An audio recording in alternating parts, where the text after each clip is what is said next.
देश गणतंत्र समस्त नागरिक प्रत्यक्ष भाव सरकार अंशग्रहण करती। राइट आंसर ऑप्शन बी प्रत्यक्ष। निर्वाचन हेउची गणतंत्र मुख्य नीति। गणतंत्र हेउची देश गणतंत्र मुख्य नीति। Option D right answer.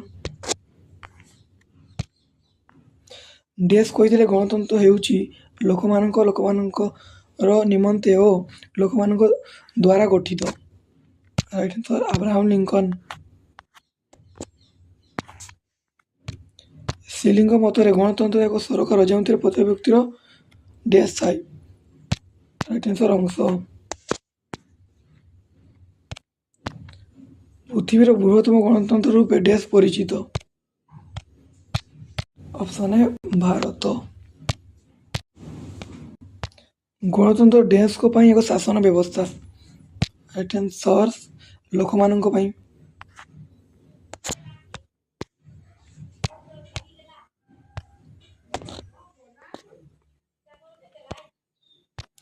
गणतंत्र शब्दटी दुईटी ग्रीक शब्द देश और देश रु उद्धृत जार अर्थ यथाक्रमे देश और देश। Option number A right answer. प्रत्यक्ष गणतंत्र माध्यम गुड़िक है डैश। ऑप्शन डी गणमत ग्रहण, गण उद्योग और प्रत्याहार। प्रत्यक्ष गणतंत्र क्या कहुए? ऑप्शन है प्रतिनिधिमूलक। गणतंत्र भित्तिभूमि हेउची डैश। ऑप्शन डी जनप्रिय सार्वभौमत्व।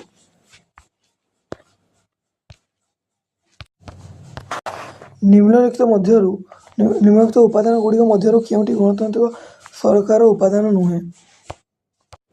Answer option A. ऑप्शन ए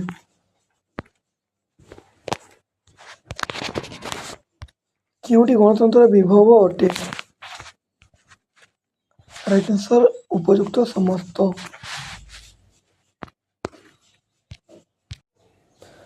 परोक्ष गणतंत्र देश नीति उपर आधारित। राइट आंसर ऑप्शन डी सरकार परिचालन लोकमानकर परोक्ष अंशग्रहण।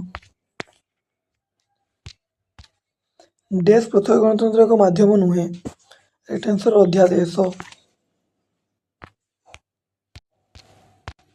गणतंत्र सफलता पाई क्यों सूत्रटी अधिक बलिष्ठ? ऑप्शन डी उपरोक्त समस्त। गणमत ग्रहण बा रेफरेंसन एक देश। राइट आंसर नास्ति माध्यम। गण उद्योग बा इनसिरेवेटर अर्थ कौन? ऑप्शन ए आईन प्रणयन प्रस्ताव। स्विट्जरलैंड गोटे कांटन ले लोक मैंने आईन प्रणयन और शासन प्रक्रिया को प्रत्यक्ष अंशग्रहण कर व्यवस्था को देश कहुए? राइट आंसर ऑप्शन ए जनप्रिय आईन प्रणयन।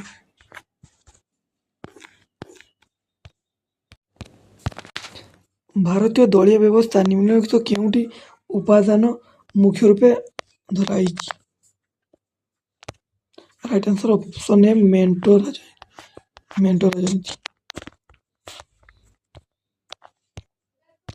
निर्वाचन समय राजनीतिक दलगुड़िक केउं माध्यम निजर नीति आदर्श कार्यक्रम आदि संपर्क जणाई थांती? ऑप्शन ए निर्वाचन इस्तफा। केउं उपादान भारतीय दलीय व्यवस्थार वैशिष्ट्य अटे? ऑप्शन डी उपरोक्त समस्त।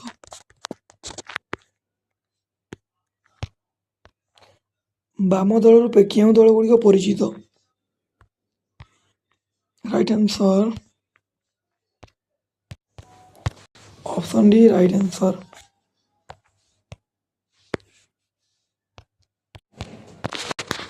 आंचलिक दल मान संपर्क निम्नलिखित उक्ति मध्य केउंटी ठीक? राइट आंसर ऑप्शन डी उभय ए और बी।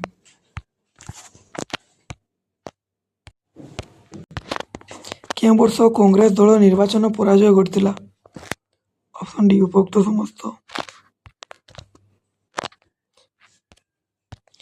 କେଉଁ ବର୍ଷ ଭାରତୀୟ ଜନସଂଘ ଭାରତୀୟ ଜନତା ଦଳ ବିଜେପି ନାମରେ ନୂତନ ଭାବେ ବିକଶିତ ହୋଇଥିଲା? Option B 1980।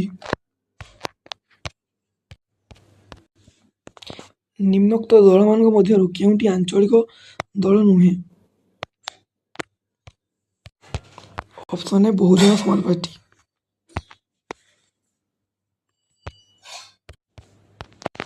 କେଉଁ ସମ୍ବିଧାନ ସଂଶୋଧନ ଭାରତ ଦଳ ବଦଳକୁ ବିରୋଧ କରିଛି? ଅପସନ୍ ବି 52ତମ ସମ୍ବିଧାନ।